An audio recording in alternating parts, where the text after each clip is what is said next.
একটা ছেলের কারণে আপনারা আলহামদুলিল্লাহ গর্বিত। এ ক্রিকেট বিশ্বে আপনাদেরকে আলোকিত করেছে, বাংলাদেশকে আলোকিত করেছে। মুস্তাফিজ, তাই না? এই ছেলেটাকে পার্শ্ববর্তী দেশ একটা ফ্রেন্ডলি ম্যাচে যেতে দিল না। দেশের প্রতি, ক্রিকেটের প্রতি এটা চরম অপমান। বাংলাদেশের ক্রিকেট বোর্ড এরকম বিব্রতকর পরিস্থিতিতে ভারতে গিয়ে আবার টি-20 খেলার সিদ্ধান্ত প্রত্যাহার করেছে। দাবি ছিল যে এই খেলাটা শ্রীলঙ্কায় হোক, আমরা যাব। ক্রিকেট বোর্ড এই সঙ্গত দাবিটাকে মানল না। আমরা দুঃখিত, আমরা লজ্জিত। এখনও সময় আছে, আমরা অনুরোধ করি আপনারা আপনাদের সিদ্ধান্ত রিভিউ করেন। এরকম দুনিয়ার বহু দেশে ইতিহাস আছে। বিশ্বকাপ হয়েছে, কোনো একটা দল ইনসিকিউট অথবা ইনসাল্ট ফিল করেছে, সে বলেছে আমরা ওই দেশে গিয়ে খেলবো না, পার্শ্ববর্তী দেশের ভেন্যুতে আমরা খেলবো। সেই দেশ নির্ধারণ করা হয়েছে। যদি অন্যদের জন্য তাই করা হয়, বাংলাদেশের জন্য কেন করা হবে না? দেশপ্রেমের নজির এবং সাক্ষ্য আমাদেরকে সর্বত্রই রাখতে হবে ইনশাআল্লাহ। আমরা আমাদের প্রতিবেশীদেরকে বন্ধু এবং প্রতিবেশী হিসাবে দেখতে চাই। আমরা তাদের সাথে উত্তম আচরণ করতে চাই, কিন্তু আমরা তাদের কাছ থেকেও উত্তম আচরণ চাই। আমাদের কথা সাফ। আমরা ন্যায়সঙ্গত পন্থায় কারো কোনো ক্ষতি না করেই তাদের সাথে উত্তম সম্পর্ক আমরা রাখতে চাই। আমরা উত্তম বন্ধু হিসাবে রাখতে চাই, কিন্তু আল্লাহর কসম আমরা কাউকে প্রভু হিসাবে আসতে দেব না। প্রভু আমাদের একজন, আল্লাহ রাব্বুল আলামিন। এর বাইরে আমাদের কোনো প্রভু নাই। এই ব্যাপারে আমরা আপোষহীন। আমরা আশা করি আমাদের এই বিষয়টা মর্যাদার চৌকে সবাই দেখবেন ইনশাআল্লাহ। সম্মানিত ভাইরা, দ্রব্যমূল্য ঊর্ধ্বগতি আছে, আমরা স্বীকার করি। সরকার হয়তোবা চেষ্টা করেছেন, কিন্তু পুরোপুরি নিয়ন্ত্রণ করতে পারেন নাই। দুইটা দুষ্ট চক্রের কারণে দ্রব্যমূল্যের এই অবস্থা। একটা হচ্ছে চাঁদাবাজ, আর একটা হচ্ছে সিন্ডিকেট। আমরা আপনাদেরকে কথা দিচ্ছি, আল্লাহ আমাদেরকে সুযোগ দিলে প্রথমে চাঁদাবাজের হাত শক্ত করে ধরে ফেলব, তারপরে সিন্ডিকেট ভেঙে চুরমার করে দেব। কোথাও কোনো সিন্ডিকেটের অস্তিত্ব রাখা হবে না। শাসন হবে জনগণের শাসন। এই জন্য চিৎকার দিয়েই বলছি, আমরা জামাত ইসলামীর বিজয় চাই না, আমরা 18 কোটি মানুষের বিজয় চাই। 18 কোটি মানুষ মুক্ত হলে আমরাও মুক্ত। 18 কোটি মানুষ যদি দালাল একেবারেই বিপজ্জনক পজিশনে পড়ে যায়, আমরাও বিপজ্জনক পজিশনে পড়ে যাব। আরে ভাই, মাঘ মাসে এত গরম হলে চৈত্র মাসে কি করবা তোমরা? একদিকে কেউ কেউ মেয়েদের হাতে ফ্যামিলি কার্ড দিবেন, আরেক দিকে আমার মায়ের গায়ে হাত দিবেন। এ কেমন ফ্যামিলি কার্ড? আমাদেরকে মানুষ জিজ্ঞেস করে আপনাদের বাংলাদেশটা কেমন হবে? আমরা বলি 4 মাসের ডাকসু যেমন হয়েছে, আগামীর বাংলাদেশও তেমন হবে ইনশাআল্লাহ। কোনো শিক্ষিত চুরের হাত আপনাদের কোনো অংশ খেয়ে ফেলতে পারবে না, খেয়ে ফেলতে দেয়া হবে না। আমরা দেশবাসীকে কথা দিচ্ছি, আল্লাহ আমাদেরকে সুযোগ দিলে ওদের পেটের ভিতরে হাত ঢুকাইয়া জনগণের সম্পদ বের করে আনবো ইনশাআল্লাহ। আমরা মনে করি যুবকদেরকে বেকার ভাতা দেওয়া মানে তাদেরকে অপমানিত করা। সাতক্ষীরার সাথে করা হয়েছে, এটা আর বাংলাদেশের কোনো জায়গায় করা হয় নাই। এটা হচ্ছে বুলডোজার দিয়ে আমাদের নেতৃবৃন্দের ঘর বাড়ি ভেঙ্গে চুরমার করে দেওয়া হয়েছে। এই জন্য চিৎকার দিয়েই বলছি, আমরা জামাত ইসলামীর বিজয় চাই না, আমরা 18 কোটি মানুষের বিজয় চাই। সুতরাং কোথাও আমাদের মাদের সাথে অশালীন আচরণ করলে আমরা কাউকে ছেড়ে দিয়ে কথা বলবো না। লিল্লাহি তাকবীর, লিল্লাহি তাকবীর, ইনকিলাব ইনকিলাব, জিন্দাবাদ জিন্দাবাদ, ইনকিলাব জিন্দাবাদ। আসসালামু আলাইকুম ওয়া রাহমাতুল্লাহ। কেমন আছেন প্রিয় সাতক্ষীরাবাসী? 15 সালের এক রোজার ঈদে, ঈদ উল ফিতর, এই সাতক্ষীরা এসেছিলাম। সাতক্ষীরার 6টা উপজেলায় মোটরসাইকেলে ঘুরে ঘুরে দেখার চেষ্টা করেছিলাম। আমি সাতক্ষীরায় সেদিন পর্যটনের জন্য আসিনি, এসেছিলাম দেশপ্রেমিক ইমানদার যে 48 জন মানুষকে খুন করা হয়েছিল, শহীদ করা হয়েছিল, তাদের মা বাবার পাশে দাঁড়াতে এসেছিলাম। যে যুবতী বোনদেরকে বিধবা করা হয়েছিল, তার প্রতি সংহতি শ্রদ্ধা জানাতে এসেছিলাম। যে কচি শিশুরা বাপ হারিয়ে অন্ধকার দেখছিল, আর চেয়ে চেয়ে পোতের পানে থাকতো কখন আমার বাবা আসবে। আমি তাদের চোখের পানি দেখতে এসেছিলাম। যে সমস্ত যুবকদেরকে ধরে নিয়ে তরতাজা যুবকের পা হাত কেটে দেয়া হয়েছিল, আমি তাদের কষ্টের অংশীদার হতে এসেছিলাম। সেদিন মায়েদের, বোনেদের, শিশুদের মুখে আমি যে কষ্টের ছাপ দেখেছিলাম, জীবনেও তা ভুলতে পারবো না। তাদের চোখে সেদিন আমি পানি দেখি নাই, আমি হারিয়ে যাওয়া আপনজনদের রক্তের ফুটা সেদিন দেখেছিলাম। তালার দুইটি বাচ্চা, রুকিয়া এবং রুকায়া, ওরা দেয়ালে ছবি দেখে বলেছিল এটা আমার বাবার ছবি।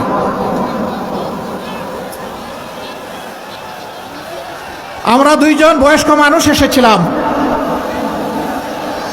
ভাই, সাংবাদিকরা দায়িত্ব পালন করবেন, কেউ বসার কথা বলবেন না, আপনারা বসে থাকেন, ওনারা পেশাগত দায়িত্ব পালন করবেন। ওই বাচ্চাদেরকে জিজ্ঞেস করেছিলাম, আমরা দুইজন তোমাদের দাদা হলে কেমন হবে? বড় মেয়েটা একটু সময় নিয়ে বলল, বড় মানে কি? তখন তার বয়স মাত্র 6.5-7 বছর। একটু সময় নিয়ে বলল, না, দুইজন দাদা হতে পারবেন না। বললাম, কেন? আমরা দাদা হওয়ার মতো বয়সে আসি নাই। কথা আসছেন, তাই সমস্যা কি? তো আমার বয়োজ্যেষ্ঠ যিনি, তার দিকে আঙ্গুল নির্দেশ করে বলল, উনি হবেন দাদা আর আপনি হবেন আমার নানা। আল্লাহু আকবার। তার উইজডম, তার প্রজ্ঞা আমাকে সেদিন বিমোহিত করেছিল। আমি শুনলাম এই মেয়েটার বিয়ে হয়ে গেছে। আল্লাহ তাআলা তাকে দুনিয়ায়ও সুখী করুন, আখিরাতেও সুখী করুন। বিয়ে তো হলো ঠিকই, কিন্তু বিয়ের দিন মা বাবা দুইজনে তো বিদায় দেয় চোখের পানি দিয়ে গোলাপ ফুলটাকে, আদরের দুলালিকে। সেই আসরে নিশ্চয়ই সে তার বাবাকে খুঁজেছে, কিন্তু বাবাকে তো কেউ ফেরত দিতে পারবে না।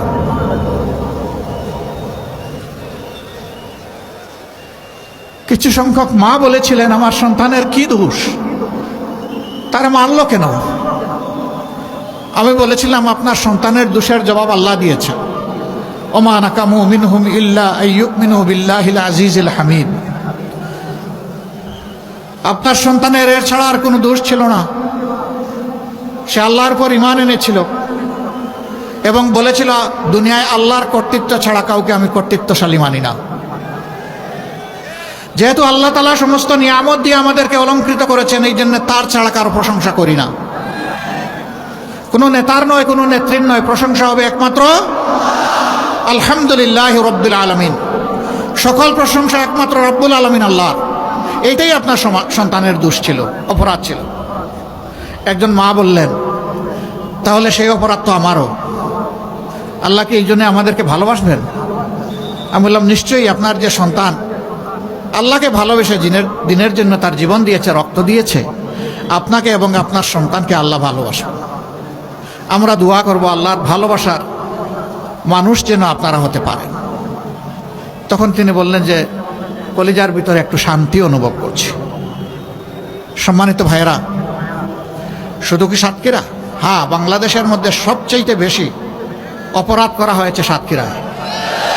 একটি সিঙ্গেল জেলায় কোথাও এত সংখ্যক মানুষকে খুন করা হয়নি।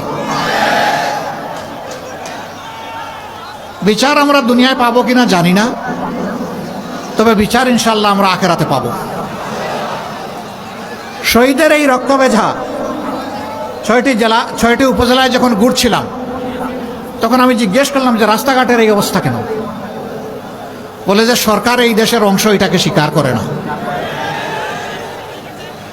আমাদের উপর ঝাল মিটাচ্ছে কেন? সাতক্ষীরার মানুষ ন্যায়, ইনসাফ এবং ইসলামের পক্ষে অবস্থান নিল। এই জন্য তারা বোধহয় সিদ্ধান্ত নিয়েছে এখানে কোনো উন্নয়ন করবে না। দিন যায়, রাত পোহায়, সপ্তাহ যায়, মাস যায়, বৎসর গড়ায়। মানুষ হয়তো মনে করে আমি বোধহয় আর মরবো না, আমার ক্ষমতা, আমার তখ্ত চিরদিন এইভাবে থাকবে। কিন্তু আল্লাহ স্মরণ করে দিয়ে বলেন, আউযু বিল্লাহি মিনাশ শাইতানির রাজিম, কুলিল্লাহুম্মা মালিকাল মুলকি তুতিল মুলকা মান তাশাউ ওয়া তানজিউল মুলকা মিম্মান তাশাউ ওয়া তুইজ্জু মান তাশাউ ওয়া তুযিল্লু মান তাশাউ বিয়াদিকাল খায়র ইন্নাকা আলা কুল্লি শাইইন কাদির। আল্লাহ স্মরণ করিয়ে দিয়ে বলেন, নবী জানিয়ে দাও, এই সমস্ত সৃষ্টির ক্ষমতা আমার হাতে, আমি এর রাজা বা বাদশাহ। দুনিয়ার শৃঙ্খলা বিধানের জন্যে দুনিয়াকে বিভিন্ন ভাগে ভাগ করা হয়েছে, সেখানে আমি আমার প্রতিনিধিত্ব করার জন্য কিছু মানুষকে সুযোগ দেই। যারা আমাকে স্মরণ করে, আমার প্রতিনিধিত্ব করে, আমি তাদেরকে সম্মানিত করি। আর যারা আমার বিরুদ্ধে অবস্থান নেয়, তাদের কাছ থেকে ক্ষমতা কেড়ে নিয়ে আমি তাদেরকে বেইজ্জত করি। চোখের সামনে কি আমরা দেখি নাই? আমরা দেখেছি। আমরা বড় মজলুম দল, এই একটা জেলা, এখানে বাড়তি আরেকটা জুলুম করা হয়েছে। আমাদের নেতৃবৃন্দকে খুন করা হয়েছে, ফাঁসি দেওয়া হয়েছে, অফিসগুলো তালাবদ্ধ করে রাখা হয়েছে, নিবন্ধন কেড়ে নেওয়া হয়েছে, প্রতীক নিয়ে নেওয়া হয়েছে, শেষ পর্যন্ত দিশাহারা হয়ে আমাদেরকে নিষিদ্ধ ঘোষণা করেছে। অসংখ্য মানুষকে খুন করেছে, গুম করেছে। এই গুম করে তারা দীর্ঘদিন আয়না করে রেখেছে। কিন্তু একটা জিনিস যা সাতক্ষীরার সাথে করা হয়েছে, এটা আর বাংলাদেশের কোনো জায়গায় করা হয় নাই। এটা হচ্ছে বুলডোজার দিয়ে আমাদের নেতৃবৃন্দের ঘর বাড়ি ভেঙ্গে চুরমার করে দেওয়া হয়েছে। ওই ঘরদুয়ারগুলো কি অপরাধ করেছিল? তো অপরাধ আর কিছু না। মাইকের সাউন্ড বোধহয় যাচ্ছে না, একটু মাইক যারা অপারেট করছেন তারা দেখেন, এই ডান দিকে বসেন, আপনারা বসেন। সম্মানিত ভাই ও বোনেরা, আগেই বলেছি সাতক্ষীরার মানুষের অপরাধ ন্যায় ইনসাফ এবং ইমানের পক্ষে, ইসলামের পক্ষে অবস্থান নেওয়া। 5 তারিখ যখন এই অবস্থা থেকে আল্লাহ তাআলা আমাদেরকে মুক্তি দিলেন, আমরাই সেই দল, মজলুম দল, সবচেয়ে বড় মজলুম দল। সবার আগে আওয়াজ তুললাম, প্রিয় দেশবাসী, শান্ত থাকুন, ধৈর্য ধরুন এবং জননিরাপত্তা বিধানে নিজ নিজ জায়গা থেকে দায়িত্ব পালন করুন। আমরা বলে দিলাম, দুঃখ বেদনা যন্ত্রণা যাই থাকুক, আল্লাহ তাআলা জুলুমের হাত থেকে আমাদেরকে মুক্ত করেছেন। আমরা সেজদায় পড়ে আল্লাহ শুকরিয়া আদায় করি। আমরা কারো উপর প্রতিশোধ নেব না। সারা বাংলাদেশে আমাদেরকে যে পরিমাণ ক্ষতিগ্রস্ত করা হয়েছে খুন গুমের মাধ্যমে, মা বোনদেরকে দফায় দফায় জেলে নিয়ে, রিমান্ডে নিয়ে কষ্ট দেওয়ার মাধ্যমে, এমনকি মা বোনদেরকে গুলি করে খুনও করা হয়েছে। কিন্তু আমরা ধৈর্য ধরলাম। কি জন্য? আল্লাহ তাআলার জন্য। কি জন্য? এই দেশকে ভালোবাসি। কি জন্য? এই দেশের মানুষকে ভালোবাসি। আমরা আমাদের কর্মীদেরকে সর্বত্র বলে দিলাম, সহকর্মীদেরকে, কোথাও মানুষের জীবন, সম্পদ এবং ইজ্জতের দিকে হাত এবং চোখ বাড়ানো যাবে না। আলহামদুলিল্লাহ, সাতক্ষীরা সহ সারা বাংলাদেশে কোথাও আমাদের নেতাকর্মীরা চান্দাবাজ হয়ে ঝাঁপিয়ে পড়ে নাই জনগণের উপরে। কোথাও কোনো কিছু দখল করে নাই, কোথাও মামলা বাণিজ্য করে নাই। যে মানুষ দোষ করে নাই তাকে মামলার আসামি কোথাও বানানো হয় নাই। হাজার হাজার মামলাও আমরা করি নাই। প্রতীকী কিছু মামলা করা হয়েছে যারা করতে চেয়েছেন। আমরা কাউকে উৎসাহিত করি নাই। বলেছি ক্ষমা মহত্বের লক্ষণ, পারো ক্ষমা করে দাও, আল্লাহ তোমাকে দুনিয়া আখিরাতে ক্ষমা করবেন। এর বিনিময়ে দুনিয়ায় আল্লাহ দিবেন, আখিরাতেও দিবেন। আর যারা ন্যায় বিচার চাও, চাওয়ার অধিকার আছে। তোমরা আদালতে ন্যায় বিচার চাইলে আমরা তোমাদের পাশে থেকে সকল সহযোগিতা দেব। কিন্তু সাবধান, একটা নিরপরাধ নারী কিংবা পুরুষকে মামলার আসামি করা যাবে না। বাংলাদেশে 8টা মামলা এমন আছে যেটা আসামি আমাদের মামলায় মাত্র 1 জন। আমরা দ্বিতীয় কোনো ব্যক্তি অপরাধী খুঁজে পাইনি, তাই দ্বিতীয় কোনো নাম আমরা দেইনি। আমাদের মামলায় সর্বোচ্চ আসামির সংখ্যা একটা মামলায় আছে 98। কিন্তু আমাদের মতোই 15টা বছর অনেকে মজলুম ছিলেন, অন্যান্য দল, বিএনপি সহ, আলিম ওলামা সহ কার উপর নির্যাতন করা হয় নাই। সাংবাদিক, আলিম ওলামা, রাজনৈতিক দল, প্রতিপক্ষ, কাউকে ছেড়ে কথা বলা হয়নি। সেই মামলাগুলোতে অনেকের মামলায় 1000, 1200, 800, 900 আসামি আছে। সেইটা দিয়ে বাণিজ্য করা হচ্ছে, মানুষকে হয়রানি করা হচ্ছে। আমরা স্তম্ভিত, বাংলাদেশ আমরা লজ্জিত। যারা নিজেরা জুলুমের শিকার হয়ে মজলুম ছিলাম, তাদেরই কেউ কেউ আবার জালিম হয়ে গেলাম। এটা আমরা চাই না। সাতক্ষীরার কিছু সঙ্গত দাবি এখানে সম্মানিত জেলা আমির পেশ করেছেন। সাতক্ষীরাকে বঞ্চিত রাখা হয়েছে 15.5 বছর। সৎ মায়ের সন্তানের মতো আচরণ করা হয়েছে।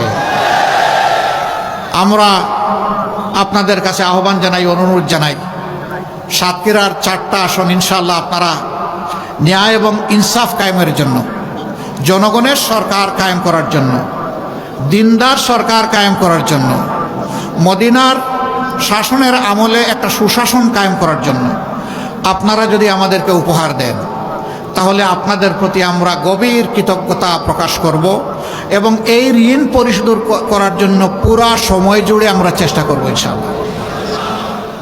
আপনাদের সাথে আলোচনা করে আপনাদের সমস্যাগুলা সমাধান করা হবে ইনশাআল্লাহ। উপর থেকে কিছুই চাপিয়ে দেওয়া হবে না। তবে এইটুকু আমরা নিশ্চয়তা দিতে পারি, আল্লাহ যদি তার মেহেরবানিতে আপনাদের বুটে আপনাদের ভালোবাসায় সমর্থনে সরকার গঠনের সুযোগ আমাদেরকে দেন, তাহলে কোনো শিক্ষিত চুরের হাত আপনাদের কোনো অংশ খেয়ে ফেলতে পারবে না, খেয়ে ফেলতে দেয়া হবে না।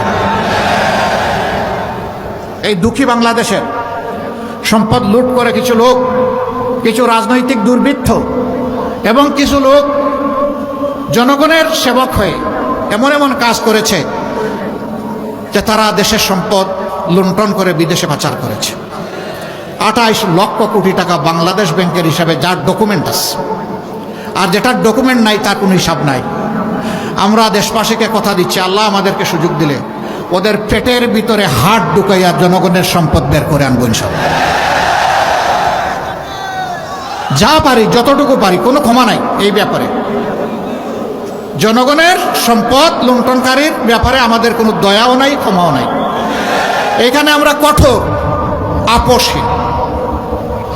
আর ভবিষ্যতের বার্তা হবে ফ্রম রাইট নাও।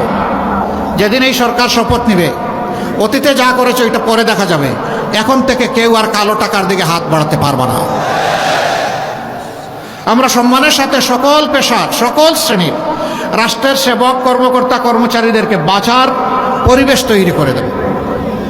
যারা ঝুঁকিপূর্ণ পেশায় দায়িত্ব পালন করেন তাদের স্যালারি হবে সম্পূর্ণ আলাদা।